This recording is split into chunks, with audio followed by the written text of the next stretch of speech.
Ladies and gentlemen, today I wanted to do a video talking about Gwenpool because we've done quite a few gameplay videos over the last couple of days. We did a Winter Soldier takedown in the Realm of Legends and also a Maestro Arc Overload takedown with a 5-star Gwenpool, and both of those were just ridiculous. Like, her damage output is crazy, and I think I can safely say that in terms of damage and just damage, she's by far the best bleed champion. Like, her damage output is honestly so incredibly ridiculous in comparison to all the other champions that you have at the moment. Even champions like Duke Black Panther Classic and also X23 don't really come close to her bleed potential, and it's really kind of the combination of the bleed and also the armor break which makes her so incredibly powerful. Like, she is really ridiculous. However, with that in mind, one of the things that I want to backtrack to is I did a video about a month ago when the Cable and Gwenpool info got leaked, talking about both of the characters in a bit of a comparison, and I eventually came to the conclusion that Cable overall was a better champion overall in the game, and I kind of stand by that. So one of the problems with Gwenpool, although she is an amazing character, if you can bleed the target, like, you're just gonna have so much fun, and she is so incredibly effective for that. She does have 3 really key weaknesses that you need to bear in mind, you know, if you are going for this character as a potential 5-star or 4-star when she comes around again in the arena.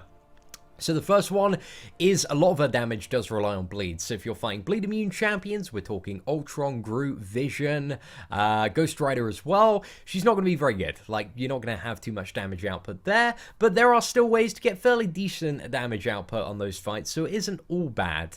Now, the second thing is when it comes to fighting Black Panther, Civil War, and also Mordo.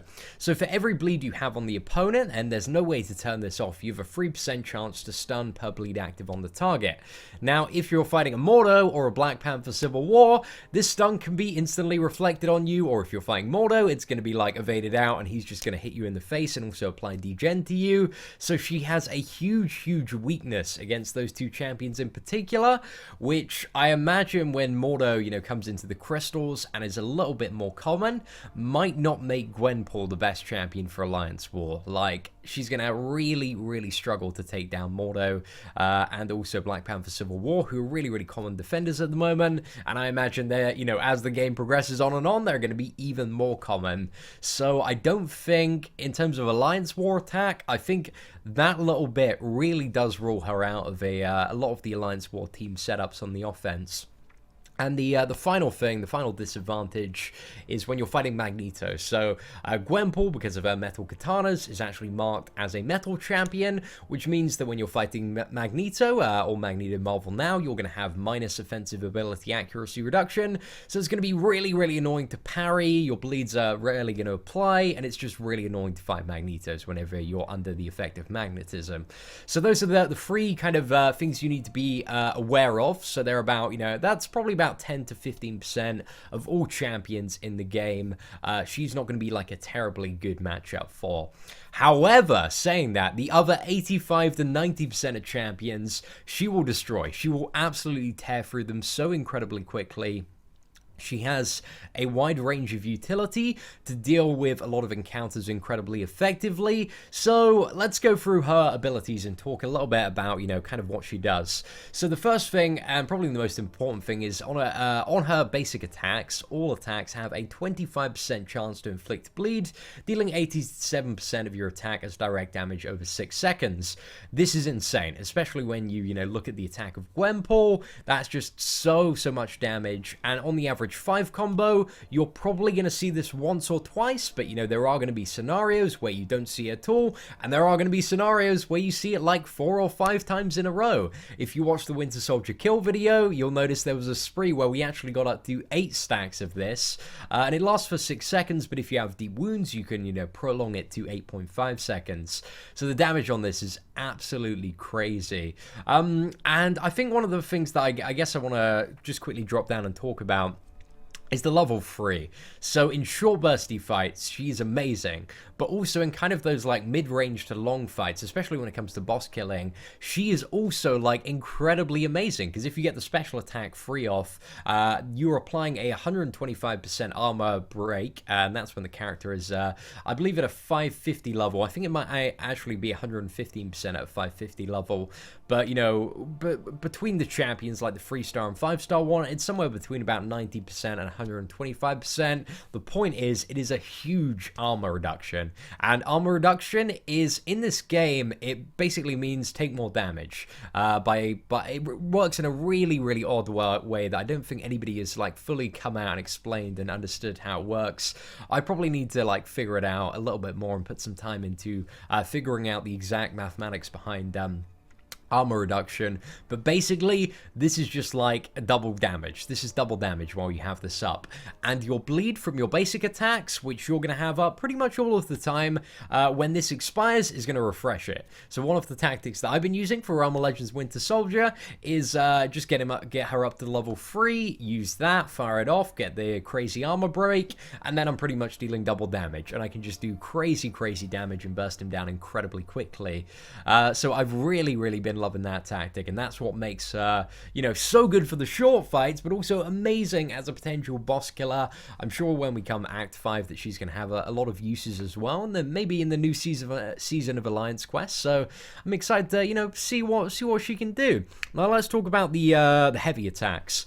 Now, heavy attack, if the target isn't bleeding, you can use a heavy attack and get a 50% chance to apply the bleed from your basic attack, but you don't really want to do that one. However, I've been doing a bit of testing today, quite a bit of testing actually, on the greater bleed. So if your target is already bleeding from the basic attack, you can use a heavy attack and get this crazy bleed. It's at my level, and my rank of Gwenpool, which is rank 3 5-star, it's 475% of Gwen's attack as damage over 25 seconds, which is crazy.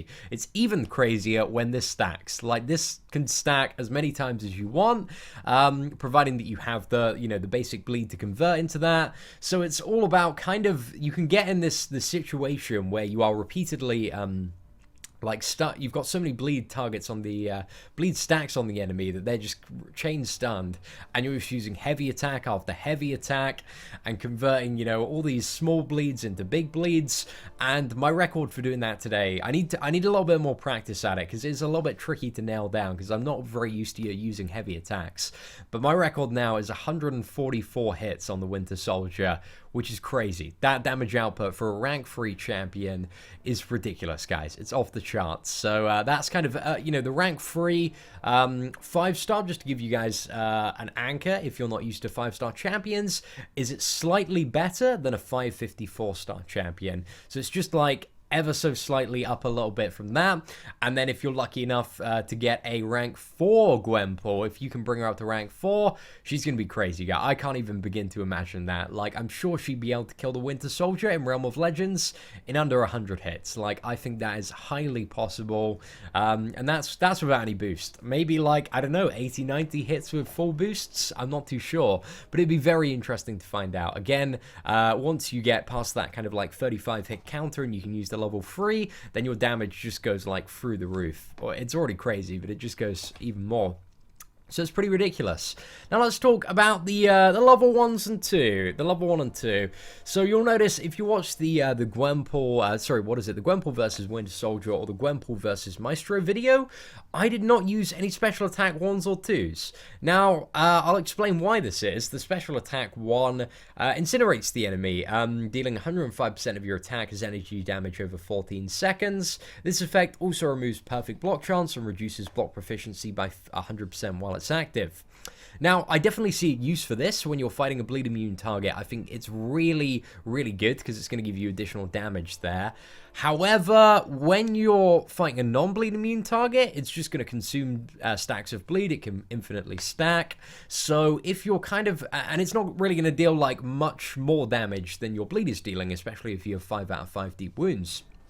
So overall, I'm not really sold on the special attack one, because if you keep on using that and you have like multiple stacks of the the level 1, then you're putting a lot of demand on you having lots of stacks of bleed to consume to reapply it.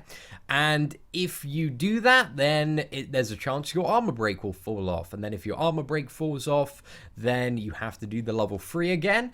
And in terms of like actual damage, the time, the animation time to do the level 3, you can get in about 10 to 15 combo hits, and when you're dealing a ridiculous amount of damage, that is about 60,000 to 90,000 damage. So you've just missed out on like close to possibly 100k damage to get maybe a very, very small damage increase if the armor break does fall off, which is likely, is very, very likely. And also, if you're converting a lot of your basic bleeds into heavy bleeds, then you definitely do not want one of those 475% bleeds to fall off in place of this 105% energy damage attack. However, I'm not saying it's completely useless. It's definitely useful when you're fighting bleed immune targets, and also any targets like maybe Electro, for example. Maybe you want to fire this off on Electro and then just hit Electro while he's blocking, and that way you're still going to be dealing like full damage, but you're not going to be taking any damage. Maybe that's a strategy. I do not know, but it's something very interesting to think about. Now let's talk about the special attack 2. So this is very, very utility based. When you are when you don't need this, but there are some really, really good scenarios where I believe this will be great. So it has a 100% chance to enervate the target, preventing them from gaining power when struck for 6.5 seconds, and much like all of the other debuffs, when the effect expires, it can consume a bleed to reapply itself. Now, this could be potentially amazing for like boss killing on those especially like power gain nodes, because with Gwenpool's bleeds being so incredibly aggressive, you can have 100% uptime on this, or close to 100% most of the time.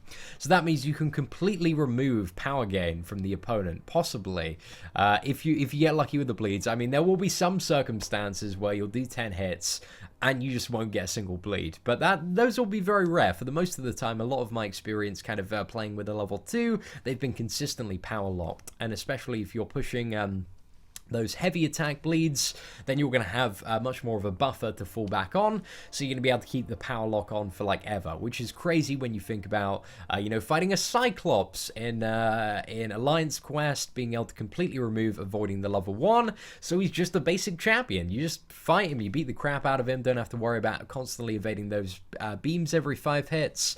So I think this is definitely going to have some very interesting use come Act 5. I think there are definitely going to be some fights where this can be utilized really, really well. But again, if you can't bleed the target, then this is going to fall off pretty quickly. So yeah, it does heavily rely on being bled. Also, one of the things that I do want to mention, Agent Venom as well is a potential weakness of this character, because this character does rely on debuffs, and if those are being shrugged off, then yeah, you're not going to have a very good time against Agent Venom, or possibly a Crossbones. So that's it for the abilities of the character. Now we're going to go to the freestyle version to talk about a duped ability. But before we do that, let's have a quick look at the synergies. So the synergies, in my opinion, are probably one of the weakest parts about the character. It doesn't really have like any insane synergy combinations with pre-existing characters yet, so nothing super great there. Has a little bit of crit with 4 Jane Foster, but there aren't really any good synergies with that character. And also Deadpool and Deadpool X-Force gains additional attack and health. Again, not really any super amazing synergies are there. To get the most out of the character in terms of team synergies, I've found that the X-Men team is by far the best. So that's Storm, Magneto, Cyclops, and Wolverine. I tried with a double Black Panther Civil War team, and because that gives you, what is it, with a 3-star and a 4-star one, it's going to be 45% additional bleed damage, as well as, what is it, you have 7% additional crit with Black Panther and Deadpool being there, so it wasn't too bad. But yeah, it didn't really give me as much damage in comparison to the X-Men team, which I much greatly prefer. So, now, anyway, let's go to the 3-star champion to talk about her duped ability, because her duped ability is very interesting. Now, when I initially talked about this champion, I said her dupe ability was an icing on the cake, and I kind of do agree with that. I think her duped ability is really good before we talk about it, but she doesn't need it. Like, to be a really, really great champion, if you pull a Gwenpool, she doesn't rely on being duped in the way that Scarlet Witch, or Thor, or Star-Lord, or Black Widow rely on being duped to be amazing champions. Although I will agree, her duped ability is very, very useful and has some very interesting uses. Now, her duped ability does 2 stuff. So the first thing is she cannot lose more than a percentage of her maximum health per hit.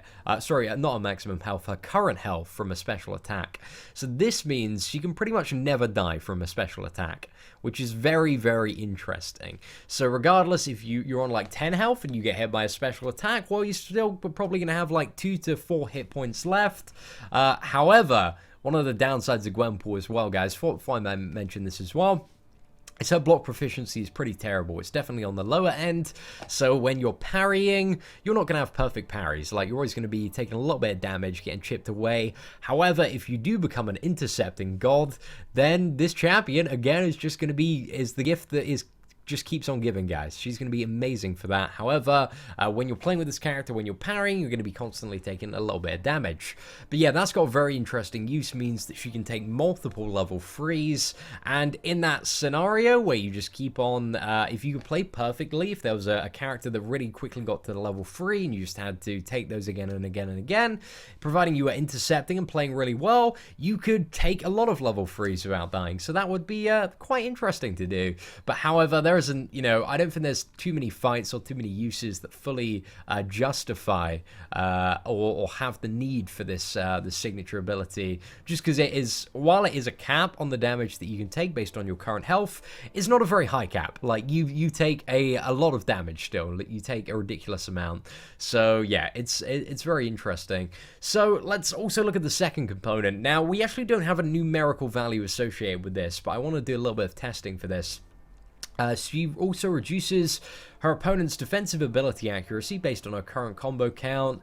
So I think one of the big questions here is, like, how many combo hits until, like, all their defensive ability accuracy is gone?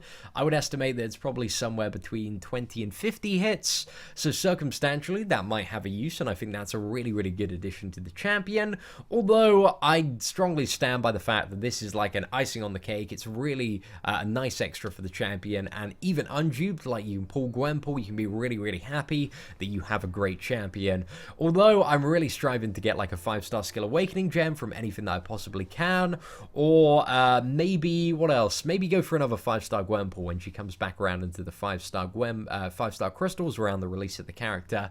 So, ladies and gentlemen, we've done a lot of talking about Gwenpool today. There's a lot to cover about the character. I'm very interested. What are your thoughts on Gwenpool? Do you have any crazy pro tips that I haven't covered in this video? Feel free to comment below, leave any of your tips or suggestions on Gwenpool. If there's anything you want to know about the character, I'm going to be answering a few questions as well based on my experience. But if there's anything I've got wrong, guys, let me know. Let me know. If there's anything I could do better, or any strategy that I might have overlooked, let me know, because this character is quite complicated. There are a lot of different ways you can play her, but overall, I think she's a really, really solid addition to the contest of champions. The design of her is incredible. She's a really fun character to play, has a diverse skill set and different ways that you can play the character to make her different, well, really, really good in different scenarios. So yeah, overall, Gwenpool, pretty solid, guys, but still, Cable is a bit more of an all-rounder. I don't really see too many scenarios like where Cable gets completely screwed over. He seems pretty great in every scenario. While his damage is going to be less, I think overall he's going to be a better and more solid champion. I think he's going to be really good for Alliance War. So, next Thursday, guys, we're going to be doing a double 5-star Cable crystal opening. Doing a big, big gamble for that. So, yeah, you know, if you want to see that, guys, be on the channel just after 6 p.m. UK time next Thursday. But anyway, thank you for watching the video, guys. If you enjoyed it, feel free to leave a thumbs up. Apart from that, take care and have an absolutely fantastic day.